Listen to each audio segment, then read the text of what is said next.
And Tamil sir நீங்கள் ஸ்பாட்டில் ஒரு வார்த்தை கூட அந்த யசோதா கேரக்டராக நான் நல்லா பண்ணியிருக்கேன்னு சொல்லவே இல்லை.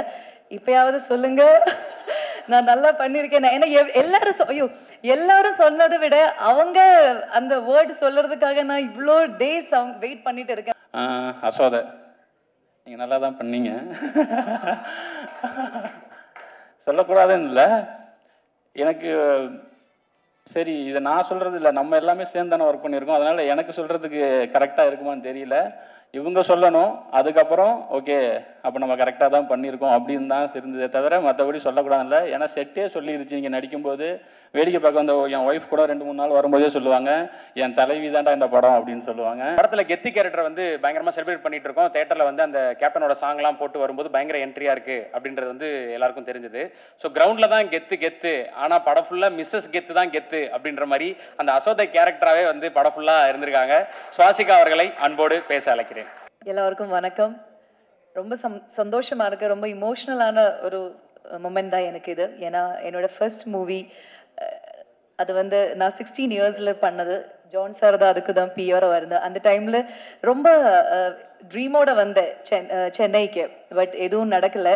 நானும் அம்மாவும் சேர்ந்து பேக்கெல்லாம் பேக் பண்ணி மறுபடியும் ட்ரெயினில் ஏறி ரொம்ப டிப்ரெஷனாக தமிழ்நாடு விட்டு கேரளா போயிட்டேன். அதுக்கப்புறம் இப்போது என்னோட 30s இவ்வளோ ஒரு இயர்ஸ்க்கு அப்புறம் எகெயின் தமிழ்நாட்டில் வந்து ஒரு நல்ல படம், இவ்வளோ நல்ல ஒரு மூவியில் ஒரு கம்பேக் எனக்கு கிடைச்சது. ரொம்ப ரொம்ப சந்தோஷமாக இருக்குது. எகெயின் ஒரு செகண்ட் இன்னிங்ஸ் மாதிரி எனக்கு ஃபீல் ஆகுது. So thank you so much. அந்த டைமில் ப்ரெஸ்ஸில் இருந்து நிறைய பேர் இப்போது இருக்காங்க. சார் உங்களெல்லாம் மறுபடியும் பார்க்கும்போது ரொம்ப சந்தோஷமாக இருக்குது எனக்கு. அண்ட் மறுபடியும் இந்த மாதிரி ஒரு வாய்ப்பை எப்படி தான், ஏன்னா லக்ஷ்மண் சாருக்கும் வெங்கடேஷ் சாருக்கும் இல்லை தமிழ் சாருக்கும் யாருக்கும் என்ன பர்சனலாக தெரியாது. ஸோ அவங்க எப்படி என்னை நம்பி இவ்வளோ பெரிய ஒரு கேரக்டர் கொடுத்துருக்காங்கன்னு எனக்கு இப்போவும் தெரில. So thank you so much Lakshman sir, Venkatesh sir and Tamil sir. இவ்வளோ ஒரு நம்பிக்கை வச்சு இவ்வளோ பெரிய ஒரு கேரக்டர் ஒரு பிகினராக எனக்கு கொடுத்ததுக்கு பெரிய பெரிய நன்றி. அண்ட் இப்போ தான் எகெயின் அந்த ட்ரீம், அந்த 16 இயர்ஸில் உடஞ்சி போன ட்ரீம் வந்து மறுபடியும் இப்படி வந்துட்டு இருக்கு. இன்னும் நிறைய தமிழ் மூவி பண்ணணும். இங்கே தான் அன்னைக்கு இங்கெல்லாம் வீடெல்லாம் கட்டணும்னு நினச்சி தான் வந்தேன். பட் இனிமேல் இங்கே செட்டில் ஆகணும் அந்த ஆசையெல்லாம் இப்போது மறுபடியும் ஒரு ட்ரீமாகவே நான் ஒரு சின்ன எகெயின் அந்த 16 இயர்ஸ்க்கு போயிட்டேன். ஸோ ரொம்ப ரொம்ப சந்தோஷமாக இருக்கேன். அண்ட் ப்ரெஸ் பீப்புள்ஸ் அந்த ப்ரெஸ் ஷோ முடிச்சு நாங்கள் வெளியில் நானும் சஞ்சனா எல்லாம் வெயிட் பண்ணிட்டு இருக்கும்போது ரொம்ப டென்ஷனாக இருந்தேன், நீங்கள் என்ன தான் சொல்ல போகிறாங்கன்னு. பட் ரொம்ப நல்ல ரிவ்யூஸ் கொடுத்த அந்த டைம்லேருந்து இப்போ வரைக்கும் அந்த கான்ஃபிடென்ஸ் அப்படியே இருக்குது, அந்த ஹாப்பினஸ் அப்படியே இருக்குது. ஸோ தேங்க்யூ எல்லாருக்கும். எங்கள் படம் இவ்வளோ பெரிய சக்ஸஸ் ஆகிறதுக்கு நீங்கள் தான் ஒரு first reason. So thank you so much. And என்னோட எல்லா கோஸ்டார்ஸுக்கும் ரொம்ப நன்றி. எல்லோரும் ரொம்ப சப்போர்ட் பண்ணாங்க டயலாக்ஸ் விஷயத்தில் இருக்கட்டும். And ADs especially Mamitha thank you so much. ரொம்ப சப்போர்ட் பண்ணாங்க அந்த தமிழ் அந்த ஸ்லாங் அதுக்கெல்லாம் வர்றதுக்கு. அண்ட் தமிழ் சார் நீங்கள் ஸ்பாட்டில் ஒரு வார்த்தை கூட அந்த யசோதா கேரக்டராக நான் நல்லா பண்ணியிருக்கேன்னு சொல்லவே இல்லை. இப்போயாவது சொல்லுங்க நான் நல்லா பண்ணியிருக்கேன். ஏன்னா எல்லாரும் சொன்னதை விட அவங்க அந்த வேர்டு சொல்கிறதுக்காக நான் இவ்வளோ டேஸ் அவங்க வெயிட் பண்ணிட்டு இருக்கேன். பட் அவங்க இன்னும் சொல்லலை. பட் இன்றைக்காவது சொல்லுன்னு நினைக்கிறேன். சொல்ல மாட்டேன்னு எல்லாரும் சொன்னாங்க. பட் ஆமாம், ரொம்ப ஒரு என்ன இன்ட்ரெஸ்டிங்கான ஒரு டிரெக்டர் தான் அவங்க. ஏன்னா அவங்க மைண்டில் என்ன இருக்குன்னு நமக்கு தெரியாது. ஆனால் ரொம்ப கிளாரிட்டியாக என்ன வேணும் அதை அந்த ஆர்டிஸ்ட்லேருந்து வாங்குறதுக்கு அதே ஒரு பெரிய விஷயந்தான் சார். ஸோ நாங்கள் எல்லோரும் என்ன நல்லா நடிச்சிருக்குன்னு அதுக்கு ஒரு மெயின் ரீசன் வந்து தமிழ் சார் தான். ஸோ ரொம்ப நன்றி. அண்ட் தினேஷ் சார் என்னோட கெத்து இங்கே வரல. பட் அவங்களுக்கும் பெரிய தேங்க்ஸ். ஏன்னா அன்னைக்கு நான் குக்கு மூவியில் அவங்க கூட நடிக்க வேண்டியது இருந்தது. பட் என்னமோ எகெயின் மை பேட் லக், அந்த மூவியில் நான் வரல. இத்தனை வருஷங்களுக்கு கழித்து நான் அவங்க பேராக நடிக்கிறேன். ஸோ ரொம்ப சந்தோஷமாக இருக்கு. And Sanjana my sweet daughter, அவங்களும் இன்றைக்கி நான் ரொம்ப மிஸ் பண்ணுறேன்.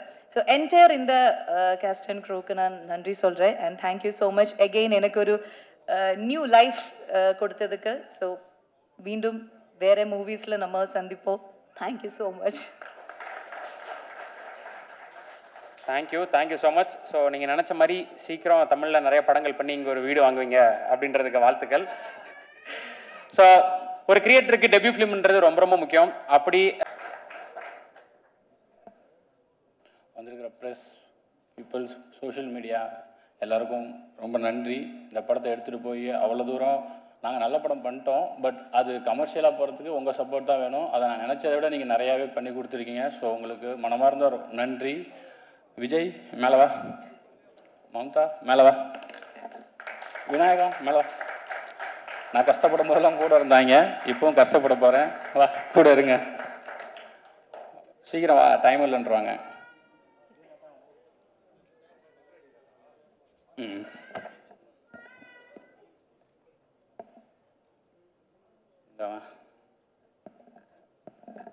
இவங்க 3 பேர் தான் இந்த படம் இன்னைக்கு எந்த நிலைமையில் இருக்கோ அதுக்கு காரணம். ஏன்னா சில நேரத்தில் நான் கூட தடுமாறி இருக்கேன், இது வந்து சரியாக இருக்குமா அப்படின்னு கேட்டிருக்கேன். அப்போல்லாம் வரும்போது இதோ இங்கே வாடா, முன்னாடி வாடா, அதுக்கு அங்கேயே நின்றுருக்கலாமே. இங்கே வா. இவன் அசோசியேட் எடிட்டரு. என்ன சொல்லப்போனால் இவன் எனக்கு தெரிஞ்சு இந்த ஒரு 1.5 வருஷத்தில் எப்படியும் ஒரு 10-20 நாள் பட்டினி கிடந்திருப்பான் என் கூட சேர்ந்து. ஆனால் ஒரு நாள் கூட அதை காமிச்சிக்கவே மாட்டான். அது மாதிரி ஏதாவது டவுட் இருக்குடா, இல்லைடா இது ஒர்க் ஆகுமா ஒர்க் ஆகாதா அப்படின்னு யோசிக்கும் போதெல்லாம் அவன் தான் எனக்கு சப்போர்ட் பண்ணுவான். ஒர்க் ஆகாது சார்ன்றுவான். சரிடா அப்போ வேண்டாம் மாற்றிடுவோம் அப்படின்னு சொல்லிட்டு அந்த கிரிக்கெட் போர்ஷன்ஸில் எனக்கு நிறைய கைட் பண்ணான். ஒரு சில நேரம் இவர்கிட்ட நம்ம ரொம்ப ஓவராக நோ சொன்னோன்னா கோச்சு பாடுறான்னு சொல்லிட்டு மூஞ்சை மட்டும் அமைதியாக வச்சுக்குவான். அப்புறம் அடுத்த நாள் ஆனால் அதையும் சொல்லிடுவான், சார் இல்லை சார் அது செட் ஆகலை அப்படி சொல்லிட்டுவான். ஸோ அந்த மாதிரி இவன். இந்த படத்துக்கு டைட்டில் எல்லாருமே சொன்னாங்க ரொம்ப நல்லா இருக்குது, கனெக்டிவிட்டியாக இருக்குது அப்படின்னு சொல்லிட்டு. ஆக்சுவலாக அந்த டைட்டில் ஃபஸ்ட்டு நான் வைக்கும்போது எனக்கு பிடிக்கல, எனக்கு இந்த டைட்டில் பிடிக்கல. ஆனால் சரி எனக்கு டவுட் வந்துன்னா ஓட்டு தான், எல்லாருக்கும் விட்டு பார்ப்போம், ஒர்க் ஆச்சுன்னா இது பண்ணலாம் அப்படின்னு சொல்லிட்டு அப்போது அந்த டைட்டில் எனக்கு சொன்னது வந்து இவன், அதுக்கு சப்போர்ட் பண்ணது இவங்க. ஏன்னா என்ன டைட்டில் வைக்கிறதுனே தெரியல. அப்போ வந்து எங்கள் டீம் பேர் வந்து அந்த சர்க்கிளில் ரப்பர் பந்து டீமு, அதாவது அதை வச்சு ஒரு படம் பண்ண போகிறதுனால ரப்பர் பந்து டீமுன்னு சொல்லும்போது அவன் தான் சொன்னான் ரப்பர் பந்தே நல்லா தானே இருக்குன்னு. அதில் நான் பண்ண ஒரே வேலை ராவுக்கு பதிலாக லா போட்டது மட்டும்தான். ஸோ அந்த கிரெடிட் அவங்களுக்கு தான் போகும். தினேஷ் அண்ணா, இதில் நான் ஏன் தினேஷ் அண்ணா அப்படின்னா, அந்த குழந்தையே நீங்கள் தான் சார் அப்படின்னு சொல்லி நடிக்க வைக்கிறது வேற, அந்த குழந்தைக்கு அப்பா சார் நீங்கள் அப்படின்னு சொல்லி நடிக்க வைக்கிறது வேற. நீங்கள் ஹீரோ ஆனால் ஹீரோ எனக்கு அப்பா அப்படின்னு சொன்னால். ஸோ அவர் எங்கிட்ட என்னன்னு தெரில 15 நிமிஷம் தான் கதை கேட்டிருப்பார். 15 நான் சொன்னேன் இது மாதிரி 2 குண்டு இருக்குண்ணே அப்படின்னேன். எங்கே குண்டு போடு பார்ப்போம் அப்படின்னாரு. நீ உங்களுக்கு இந்த இதில் 40 வயசு 41 வயசு இருக்குண்ணே, அது குண்டு கிடையாதுரா அப்படின்னு சொல்லிட்டாரு. சரி 2வது குண்டு சொல்லு அப்படின்னாரு. நான் கதை சொல்லிட்டே வரேன், ஒரு 10 நிமிஷத்தில் அந்த குண்டு வந்துடும். அது உங்களுக்கு பிடிச்சதுன்னா கன்னியூ பண்ண சொல்லுங்கள், இல்லாட்டினா நான் அப்படியே அனுப்பி விட்டுருங்க அப்படின்னு சொல்லிட்டே வந்தேன். 10வது நிமிஷம் நீங்கள் வந்து அந்த துர்காவுக்கு அப்பா அப்படின்னு ஒரு நிமிஷம் அப்படியே பார்த்துட்டு கன்னியூ பண்ணுறா அப்படின்ட்டாரு. அப்போது அதுக்கப்புறம் ஒரு 15 நிமிஷம் ஃபுல் கதை வேணாண்டா, நீ எனக்கு க்ரக்ஸ் மட்டும் சொல்லு அப்படின்னு சொன்னேன். இதுக்கப்புறம் மிட் என்ன எண்டு என்னன்னு மட்டும் சொல்லுனாரு. ஓகேன்ட்டேன். ஆனால் எனக்கு தெரியல எப்படி ஓகேன்னு நானே கொஞ்ச நேரம் ஆனால் ஓகே தானே அப்படின்னு. ஆமாடா ஓகேடா நான் பண்ணுறேன் அப்படின்னு சொல்லிட்டாரு. வாடா போடா சொல்ல. அப்புறம் அதுக்கு வச்சு நான் எப்படா ஒன்று வாடா போடா சொன்னேன் அப்படின்னு சொல்லுவார். தமிழ்னு தான் சொன்னார். எப்படின்னா அதுக்கப்புறம் நான் என்ன புரிஞ்சுக்கிட்டேன்னா, எனக்கு எவ்வளோ விஜயகாந்த் சாரை பிடிக்குமோ அதே அளவுக்கு அவருக்கும் அது பிடிச்சிருந்தது போல். ஸோ அவருக்கு நான் சொன்னேன், ஆனால் நீங்கள் இந்த படத்தில் விஜயகாந்த் சார் ஃபேனாக வரும்போது நான் விஜயகாந்த் சாரை செலிப்ரேட் பண்ணுறேன் அந்த எண்ணத்துக்கு அவர் இந்த படத்தை ஓகே பண்ணியிருக்கிறதா தான் நான் வந்து அன்னைக்கு சொல்ல. பட் அவருக்கு என் கூட இந்த 1.5 வருஷம் இருந்தப்போ அதில் நான் புரிஞ்சுக்கிட்டேன். ஓகே அதனால் இந்த படம் ஒர்க் ஆகிருக்கு அப்படின்னு சொல்லிட்டு. ஸோ தினேஷன்னா ரொம்ப தேங்க்ஸ். இல்லைனா அது வந்து இன்னொரு வெறும் மாமனாராக மட்டும் போக வேண்டிய ஒரு கேரக்டரை இந்த அளவுக்கு இன்றைக்கி ஒரு இந்த கடைசி ஒரு வாரத்தில் சோஷியல் மீடியாவை பார்த்தா தெரியும். அதை எனக்கு ஒரு பெருமை சந்தோஷமாக என் ரைட்டிங்க்கு ஒரு உயிர் கொடுத்ததுக்கு ரொம்ப நன்றிண்ணா. உங்களுக்கு உடம்பு சரியில்லை, அதனால் நீங்கள் அவர் என் கூட அந்த தேட்டர் விசிட்லாம் போனதுனால அவருக்கும் சரி சஞ்சனாவுக்கும் சரி ஏதோ வைரல் ஃபீவர் அந்த மாதிரி ஏதோ ஆகிருக்கு, டயர்டாகிடுச்சு, அதனால் அவங்களால வர முடியல, தப்பாக எடுத்துக்காதீங்க யாரும். அசோதை நீங்கள் நல்லா தான் பண்ணீங்க, சொல்லக்கூடாதுன்னு இல்லை. எனக்கு சரி இதை நான் சொல்கிறது இல்லை, நம்ம எல்லாமே சேர்ந்து தானே ஒர்க் பண்ணியிருக்கோம், அதனால் எனக்கு சொல்கிறதுக்கு கரெக்டாக இருக்குமான்னு தெரியல. இவங்க சொல்லணும், அதுக்கப்புறம் ஓகே அப்போ நம்ம கரெக்டாக தான் பண்ணியிருக்கோம் அப்படின்னு தான் இருந்ததே தவிர மற்றபடி சொல்லக்கூடாதுல்ல. ஏன்னா செட்டே சொல்லிருச்சு, இங்கே நடிக்கும்போது வேடிக்கை பார்க்க வந்த என் ஒய்ஃப் கூட 2-3 நாள் வரும்போதே சொல்லுவாங்க, என் தலைவி தான்டா இந்த படம் அப்படின்னு சொல்லுவாங்க. ஸோ நீங்கள் ரொம்ப நல்லா பண்ணியிருக்கீங்க. அந்த கேரக்டருக்கு அதே தான் சேம், நீங்கள் ஹீரோயின் ஆனால் இன்னொரு ஹீரோயினுக்கு அம்மா இப்படி சொல்லி இது ஒரு காம்ப்ளிகேட்டடான இது. அவங்க வந்து என்கிட்ட கதை கேட்கும்போது ஜூம் காலில் கேட்குறாங்க. நான் ஃபஸ்ட்டு கதை சொல்கிறேன், அவங்களோட எண்ணம் என்னென்னா தமிழ் சினிமாவில் ரீஎன்ட்ரி வேணும் சார். இப்போ அவங்க எவ்வளோ எமோஷன் பேசுனாங்களோ அதை அப்படியே என்கிட்ட சொன்னாங்க. நான் ஒரு செகண்ட் கதையை சொல்லலாமா வேணாமான்னு யோசித்தேன். பட் சொல்லிடுவோம், சொல்லிவிட்டு அதுக்கப்புறம் என்ன சொல்கிறாங்கன்னு சொன்னோம். அவங்க சொல்லி முடித்த உடனே அவங்க ஓகேன்ட்டாங்க. அவங்க ஒன்றே ஒன்று தான் கேட்டாங்க, சார் எனக்கு நான் எந்த லாங்குவேஜ் பண்ணாலும் தமிழில் ரீஎன்ட்ரி ஆகணும், எனக்கு தமிழில் பிரேக் கிடைக்கணும் சார், நான் அதுக்கு தான் இவ்வளோ பண்ணிகிட்டு இருக்கேன், உங்களை நம்பி நான் இறங்குறேன் சார் அப்படின்னு. ஹாப்பியாக பண்ணீங்க. அப்போ இது சக்ஸஸ் மீட்டு தான். ஸோ அவங்க ஹாப்பினா கண்டிப்பாக நானும் ரொம்ப ஹாப்பி. நான் இந்த படம் பண்ணது என்னுடைய வெற்றி பை ப்ராடக்டாக தான் பார்க்குறேன். அசோதைக்கும் தினேஷ் அண்ணா அவங்களுக்குமே சரி, 2 பேருமே கிட்டத்தட்ட ஒரே காலகட்டத்தில் தான் இருக்காங்க, ஒரே இதில் தான் இருந்தாங்க. அவங்களுக்கு ஏதோ ஒன்று தேவை, அது கிடைக்காம சுற்றிக்கிட்டே இருந்தாங்க. அது இந்த படத்து மூலிமா கிடச்சிருக்குன்னு அவங்களுக்கு நம்பினாங்கன்னா நான் ரொம்ப ஹாப்பியாக இருப்பேன். நான் தான் அது ஃபஸ்ட் ஆளாக ஹாப்பியாக இருப்பேன். ரொம்ப தேங்க்ஸ் இந்த கேரக்டர் எனக்கு பண்ணி கொடுத்ததுக்கு உங்கள் 2 பேருக்குமே. ஹரிஷ் ப்ரோ, நான் இந்த கதை எழுதி மொதல் ஹீரோவே அவர்கிட்ட தான் ஃபஸ்ட்டு சொன்னேன். ஒரே மீட்டிங் தான் பண்ணுறேன்னு சொல்லிட்டாரு. ரொம்ப தேங்க்ஸ் ப்ரோ, அன்புவாக வந்ததுக்கு. சாப்பிடவும் அவர் பேசும்போது சொல்லுவார்னு நினைக்கிறேன். சாப்பிட விடாமல் அனுப்புனது, சாப்பிட விடாமல் வேலை வாங்கினது. ஸோ நிறைய கஷ்டப்படுத்தணும், கஷ்டம் வேணும்னே படத்தில் அது அங்கே தேவைப்பட்டுச்சு. அது எல்லாம் பொறுத்துக்கிட்டு அவர் நினச்சிருந்தாருன்னா ப்ரொடியூசர்கிட்ட பேசியோ இல்லை யாதோ சொல்லி இல்லை நான் எனக்கு சில இதுக்கெல்லாம் வேணும் அப்படின்னு கேட்டிருந்தாங்கன்னா ஆப்வியஸாக ப்ரொடக்ஷன்லேயும் சரிப்பா அதை என்னன்னு பார்த்துடலாம்ப்பா அப்படின்னு சொல்லியிருப்பாங்க. ஆனால் அவர் ஒரு நாள் கூட முகத்தை சுழிச்சதோ இல்லை பிரேக் விடாமல் நாங்கள் அவ்வளோ நேரம் அடின்னு அடித்த எதுவுமே இது வரைக்கும் இந்த நாள் வரைக்கும் எங்கிட்ட லைட்டாக முகத்தை கூட காமிச்சதில்லை. ஆனால் நான் நிறைய பண்ணியிருக்கேன், நிறைய டார்ச்சர் பண்ணியிருக்கேன். பட் எதுக்குமே இல்லாமல் அவர் இந்த கதையை நம்பி என்னையை நம்பி இது வரைக்கும் என் கூட ட்ராவல் பண்ணிட்டு இருக்காரு. நேற்று ப்ரொமோஷன்ஸ் வரைக்குமே அவர் என்னை அவ்வளோ பேக் பண்ணுறாரு, என்னை அவ்வளோ சப்போர்ட் பண்ணுறாரு. ரொம்ப தேங்க்ஸ் ப்ரோ. இதே மாதிரியே இருங்க, நிறைய பேர் சப்போர்ட் பண்ணுங்கள். சஞ்சனா அவங்களால வர முடியல, அவங்களும் அந்த கேரக்டருக்கு ரொம்ப நல்லபடியாக பண்ணி கொடுத்தாங்க. அந்த கேரக்டரை எழுதும்போது நான் கொஞ்சம் இந்த ஸ்கிரிப்டில் எனக்கு ஒரு டவுட்டுனா எனக்கு அவங்க கொஞ்சம் கம்மியாக எழுதிட்டோமோ இல்லை அது சரியாகுமோன்னு தெரியலங்கிற ஒரு டவுட்டில் இருந்தப்போ அந்த கேரக்டரையும் இந்த படத்தில் அந்த உமன்ஸ் கேரக்டர் எல்லாம் ஸ்ட்ராங்குன்னு சொல்லும் போது விட எனக்கு அசோதை எழுதும்போதே தெரியும் இந்த கேரக்டர் கண்டிப்பாக அதுக்கான வேலையை பார்த்துருன்னு. ஆனால் சஞ்சனா கேரக்டர் மேலே எனக்கு ஒரு டவுட் இருந்துக்கிட்டே இருந்துச்சு. பட் அவங்க அதை புல் ஆஃப் பண்ணி அதையுமே என் ரைட்டிங்கை கொஞ்சம் எலிவேட் பண்ணி கொடுத்தாங்க. ஸோ அவங்களுக்கு ரொம்ப நன்றி. ஜென்சனாக இருக்கட்டும், அவர் ஆர்ட் டைரக்டர், அவர் ஒரு ஸோ இந்த கேரக்டர் இருந்த எல்லாருமே என்னென்னா ஒரு கட்டத்துக்கு மேலே அவங்க எந்த டிஸ்டர்புமே பண்ணல. சரி இவர்கிட்ட ஏதோ ஒன்று கேட்குறாரு அதை கொடுத்துருவோன்னு சொல்லி வெயில்லையும் மழையிலையும் எனக்காக அவ்வளோ பண்ணி கொடுத்தாங்க. உங்கள் எல்லாருக்கும் ரொம்ப நன்றி. டெக்னீஷியன் டிகேபி இன்றைக்கி வரல, அவருக்கு வேறு ஷூட்டில் இருக்கார். அவர் அப்படி நான் இந்த கதை அவர் கரெக்டாக இந்த படம் ரொம்ப லவ் டுடே ரிலீஸ் ஆச்சு. அவருக்கு வேறு நிறைய கமிட்மெண்ட்ஸ் வந்துச்சு. அவர் நினச்சிருந்தா போயிருந்துருக்கலாம். ஆனால் இந்த கதையை படிச்சுட்டு அவருக்கு ஜென்யூனாக இல்லை இந்த கதையில் ஒரு ஜென்யூனிட்டி இருக்கிறதால நான் போக மாட்டேன், நீங்கள் என்றைக்கு ஷூட் பண்ணாலும் சொல்லுங்கள் நான் வந்துடுறேன் அப்படின்னு சொல்லிட்டு இதுக்கு ஒரு பக்கம் மகாராஜா ஷூட் போய்கிட்டு இருக்கு. நைட்டு வரைக்கும் அங்கே போயிட்டு காலைல ஆனால் என் ஷூட்டுக்கு வருவார். கிட்டத்தட்ட ஒரு 30 நாள் தூங்காமல் கொள்ளாமல் வேலை செஞ்சுருக்காங்க. ஸோ டிகேபி ரொம்ப நன்றி. தினேஷ் மனோகரன், காஸ்டியூம் டிசைனர் தினேஷ் மனோகரன், ஊரில் இப்படி தான் சட்டை போடுவாங்க, போய் ஷோரூம்லாம் ட்ரெஸ் எடுக்காதீங்கன்னு மட்டும்தான் சொன்னேன். அவர் எங்கே போய் எடுத்தாருன்னு தெரில. ஆனால் அந்த படத்தில் வர காஸ்டியூம்ஸாக இருக்கட்டும், அந்த வேர்ல்டை பில்ட் பண்ணுறதுக்கு எனக்கு ரொம்ப ஹெல்ப்ஃபுல்லாக இருந்துச்சு. தினேஷ் மனோகரனுக்கு நன்றி. ஆர்ட் டைரக்டர் வீரமணி சார், நீங்கள் தான் என்ன தான் நம்ம லைஃப் நான் எழுதியிருந்தாலும் அதை கொடுக்குறது ஆர்ட் டைரக்டர் தான். ஸோ அவ்வளோ லைஃப் கொடுத்தாரு. இது எங்கேயுமே செட்டு இல்லை. பட் நாங்கள் ஒர்க் பண்ண அந்த ஆர்ட் டைரக்ஷன், அந்த ஆர்ட் ஒர்க்கு நான் ஃபஸ்ட்டு ஒரு விஜயகாந்த் சாரை வரைஞ்சிட்டாரு. திடீர்னு ஒரு நாள் நான் நைட்டு ஃபோன் பண்ணி இல்லை எனக்கு அது வேண்டாம், நான் ஒன்று அனுப்புகிறேன், அதை வரைஞ்சி கொடுங்க, நாளைக்கு காலைல ஷூட். ஆனால் அந்த நைட்லேயும் போய் அதை வரைஞ்சி கொடுத்து எனக்கு அந்த இப்போ நீங்கள் ஃப்ரேமில் பார்க்குற அந்த வீட்டில் இருக்கிற ஃப்ரண்ட்டில் இருக்கிற அந்த விஜயகாந்த் சார் லாஸ்ட் மினிட்ல நான் மாற்றினேன். முகம் சொல்லிக்காமல் எனக்கு அதெல்லாம் பண்ணி கொடுத்தாரு. அது மட்டும் கிடையாது, நிறைய மானிட்டர் பக்கத்துலேயே உட்காந்துருப்பார். சின்ன ஒன் மோர் கல்ப்லாம் இம்ப்ரூவைஸ் பண்ணிக்கிட்டே இருப்பார். ஒன் மோருக்கு ஆர்ட் டைரக்ஷன் சைடில் இம்ப்ரூவைஸ் பண்ணுவாங்கங்கிறத நான் பார்த்தது கிடையாது. ஆனால் அவர் பண்ணிக்கிட்டே இருந்தார். ரொம்ப தேங்க்ஸ் சார். மதன் ப்ரோக்கு ஒரு நல்ல விஷயம் என்னென்னா அவருக்கு கிரிக்கெட் ரொம்ப தெரியும். ஸோ அதனால் நான் என்ன எடுத்திருக்கேங்கிறதையும் அவருக்கு தெரியும். ஸோ கிரிக்கெட்டில் சில நேரத்தில் நான் ஏதாவது வேணான்னு சொன்னால் கூட இல்லை ப்ரோ இது நல்லாயிருக்கும், ஒர்க் ஆகும். அதே மாதிரி ஷூட்டு போகும்போது ரொம்ப ஹெக்டிக்காக இருந்தது. ரொம்ப நாங்கள் ஒரு மாதிரி எனக்கெல்லாம் ஒரு மாதிரி இது எடுக்கிறது சரியாக தப்பான்னு பார்க்குறது கூட நேரம் இல்லாமல் ஓடிக்கிட்டு இருந்தப்போ அவர்கிட்ட இருந்து ஒரு ஃபோன் கால் வரும், ப்ரோ நல்லா போய்கிட்டு இருக்கு, சூப்பராக போயிட்டு இருக்கு. நான் ஒரு நாள் என்னங்க இதை வேறு ஏதாவது சொல்லுங்கன்னு, சூப்பராக இருந்தால் சூப்பராக இருக்குன்னு மட்டும் தான் ப்ரோ சொல்ல தெரியும் எனக்கு அப்படின்னு சொன்னார்.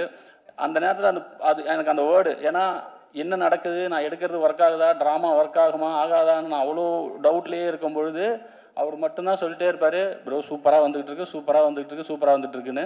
அந்த சூப்பராக வந்துட்டு இருக்கிறது ரிலீஸுக்கு அப்புறம் வரைக்குமே இப்போ எல்லாருமே சொல்கிறீங்க சூப்பராக வந்திருக்குன்னு. ரொம்ப தேங்க்ஸ் ப்ரோ அந்த வேர்டுக்கு. உங்கள் ஒர்க்கை விட உங்கள் வேர்டு தான் எனக்கு பயங்கரமாக மோட்டிவேட் பண்ணுச்சு.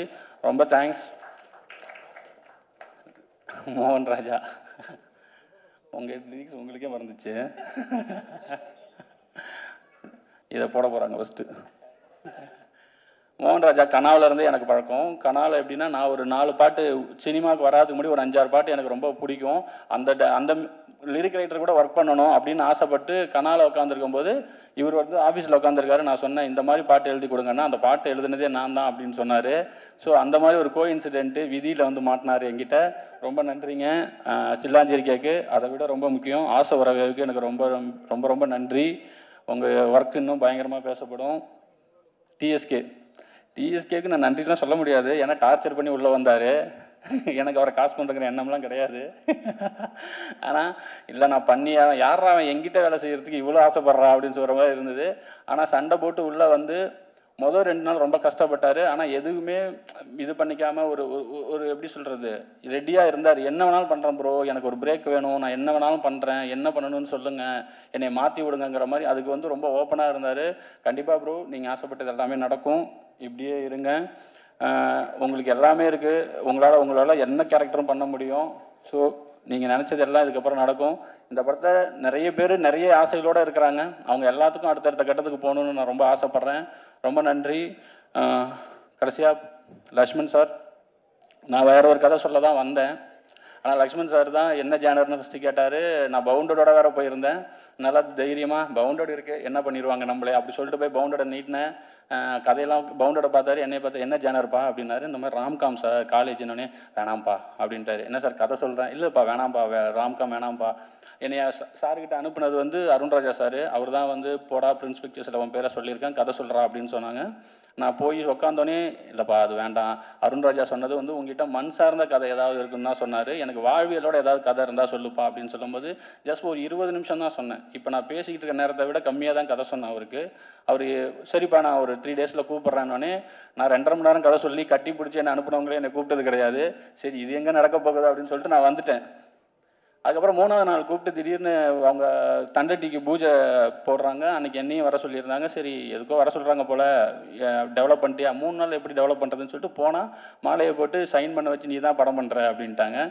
எனக்கு ஒரே ஆச்சரியமாக இருக்குது, என்னடா இது 2.5 வருஷமாக பவுண்டரோட நான் சுற்றிக்கிட்டு இருக்கிறேன், அந்த கதை நடக்கவே இல்லை. 20 நிமிஷம் ஜஸ்ட் 20 நிமிஷத்துக்கு கம்மியாக ஒரு கதை சொல்கிறேன். 2 கேரக்டர் தான் சொன்னேன்.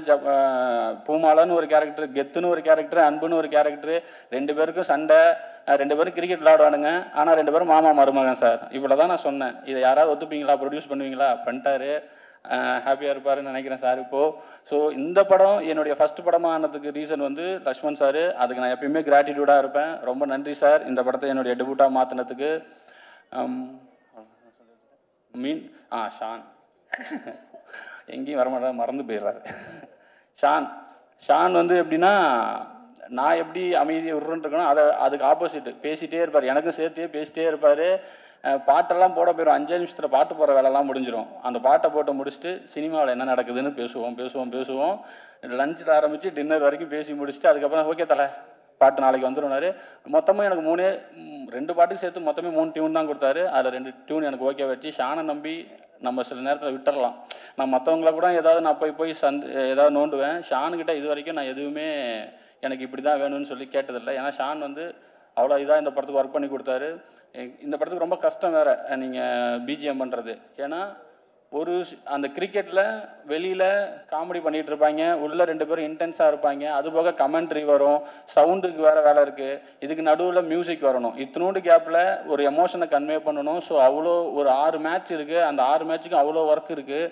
ஆனால் ஷானுக்கு நான் அவ்வளோ நாங்கள் வந்து திரும்ப கேட்போம், இல்லை இன்னும் பெட்டராக வேணும். ஆனால் எதை பற்றியுமே கவலைப்படாமல் ஷான் வந்து எனக்கு அவ்வளோ அழகாக பண்ணி கொடுத்தாரு. ஷான் ரோல்டனுக்கு இது கண்டிப்பாக என்னென்னா, நான் எடுத்த படத்தை விட இந்த படத்தை இன்னும் பெருசாக காமிச்சதில் ஷானுக்கு வந்து ரொம்ப மிகப்பெரிய பங்கு இருக்குது. ஸோ ஷான் ரொம்ப நன்றி. நீங்கள் இது பிஸியாக இருக்கீங்க வரல நீங்கள், ஆனால் உங்கள் ஒர்க்கு இந்த படத்துக்கு அப்புறம் இன்னமும் பேசப்படும். நான் ரொம்ப ஆசைப்பட்றேன். ரொம்ப நன்றி வந்திருக்க எல்லாருக்கும். மீண்டும் சொல்கிறேன், இந்த படம் நான் நிஜமாலுமே சொல்கிறேன், இந்த படம் ஹிட் ஆகும்னு நான் நம்பினேன். ஆனால் இவ்வளோக்கு அளவு கிரிட்டிக்கலாகவும் சரி இதாகவும் எனக்கு இவ்வளோ பேர் கிடைக்கும், இவ்வளோ இது நான் நிஜமாலுமே நினச்சி பார்க்கல. நான் அன்றைக்கி ஹரிஷ் ப்ரோட்ட கூட சொன்னேன், ப்ரோ நம்ம 2 பேரும் ஒரு 3-4 மணி நேரத்துக்கு வேறு யாராவது ஆகி இந்த படத்தை ஒரு தடவை பார்த்துடணும், நிஜமாலுமே இந்த படம் இப்படி இருக்கான்னு நம்ம வாட்டி செக் பண்ணிடணும். இவ்வளோ வர்றது எனக்கு வந்து ஒரு மாதிரி என்னடா இது நம்ம தான் பண்ணோமா அப்படிங்கிற மாதிரி இருக்குது, எனக்கு ஒரு மாதிரி சரியலாக இருக்குது. அப்படி ஐயோ கம்முனு அப்படின்னு சொல்லி பேசிட்டு இருந்தாரு. ஸோ ஹரிஷ் ப்ரோ இன்னும் சொன்னால் ஷூட்டிங்கை விட ஷூட்டிங்க்கு அப்புறமும் சரி அந்த எனக்கு எப்பப்பெல்லாம் வந்து சப்போர்ட்டாக இப்போ வந்து ஒரு பிரதர் மாதிரி ஒரு கட்டத்தில் நான் வந்து ஹரிஷ் ப்ரோலாம் விட்டு இப்போ ஹரிஷ்னே பேச ஆரம்பிச்சிட்டேன். ஸோ ரொம்ப தேங்க்ஸ் ப்ரோ, அந்த இடத்துக்கு எனக்கு ஸ்பேஸ் கொடுத்ததுக்கு ரொம்ப நன்றி. மீண்டும் பத்திரிகை, ஊடகம், சோஷியல் மீடியா எல்லாருக்கும் ரொம்ப ரொம்ப நன்றி. சப்போர்ட் பண்ணுங்கள். எனக்கு மட்டும் இல்லை, இந்த மாதிரி ஃபஸ்ட்டு பட டேரக்டருக்கு இன்னும் எல்லா படத்துக்குமே நீங்கள் என்ன எழுதுறீங்களோ அதுவும் சரி, அதுதான் வேர்ட் ஆஃப் மவுத்தாக மாறும். ஸோ சப்போர்ட் பண்ணுங்கள். ரொம்ப ரொம்ப நன்றி. யாரையாவது விட்டுட்டேன்னா என் ஒய்ஃபுக்கு நன்றி. நான் படம் எடுத்ததுக்கு இப்போ இந்த படம் எடுத்ததுக்கு இவங்க எல்லாருக்கும் நன்றி சொன்னேன். நான் சினிமாவில் இருந்ததுக்கு ரீசன், நான் ஓடி போகாமல் சினிமாவில் இருந்ததுக்கு ரீசன் என் ஒய்ஃபும் என் தம்பியும். ஸோ அவங்க 2 பேருக்கும் ரொம்ப நன்றி. என் தம்பி பேரை தான் நான் அன்புன்னு சொல்லிட்டு ஹரிஷ் ப்ரோக்கு வச்சுருக்கேன். ஸோ ரொம்ப ரொம்ப ரொம்ப நன்றி, ரொம்ப நன்றி.